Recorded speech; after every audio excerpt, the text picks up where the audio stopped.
ձիթապտուղը ունի նաև իր ներսում յուղ։ Գիտես ոնց են յուղը հանում ես։ 20 տոննա սեղմում են սրա վրա, 15 տոննա սեղմում են, մեծ ճնշումների ժամանակ դուրս է գալի յուղը նրա ներսից։ Ճնշումների ժամանակ, եթե քո բերանից յուղ չի դուրս գալիս, իրավիճակների մեջ, երբ որ քո բերանից յուղ չի դուրս գալիս, դուրս է գալիս բարկություն, որտեղ Աստծո խոսքը ասում է, բարկացած մարդը Աստծո արդարությունը չի գործելու։ Բարկացած վիճակում դու արդար չես լինելու։ Բարկացած մարդը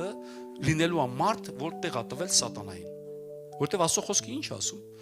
բարկանաս սատանային տեղ մի տուր։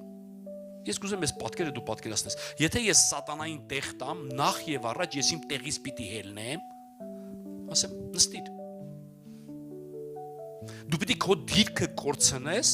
քո դիրքից հելնես եւ տեղ տաս նրան, որ նստիր։ Իմ տեղն է, քեզ եմ տալիս։ Դու տեսել ես, որ բարկացած ժամանակ դու adekvat որոշումներ կայացնես։ Ոչ։ Գիտես, բարկությունը դա դառը ջրեր է, որ բխտորում է ամբողջ եկեղեցի։ Բայց Աստծուց քեզ խոսք ունեմ։ Քո ներսի բարկությունը լուծի նրա հարցերը։ Թե չէ ինքն է քո հարցերը լուծելու։ Որտեվ տեսնում ես բարկության ժամանակ քո ամբողջ մարմինը տեսել ես բարկացած մարդու աչքերը ինչի է նման։ Հիշեցնում է, չէ՞ ինչ որ բանի նման է։ Դեմքը։ Աստծո խոսքն ասում է բարկանաս մի մեղանչի։ Հնարավոր է բարկանաս,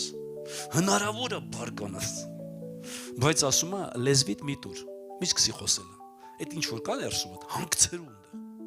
ով կարող է այդ ջրերը, ով կարող է այդ բարկությունը հանգցնել, Տիրոջ կենթանի ջրերը, նա հայելի է քո համար, քո ներսը մաքրելու, բժշկելու, փոխելու, վերափոխելու, բայց եթե այսօր քո ախորժակը փակվել է,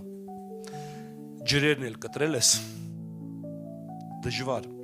ձիթապտուղը իր համը փոխի։ Մնալու է ձև դառը։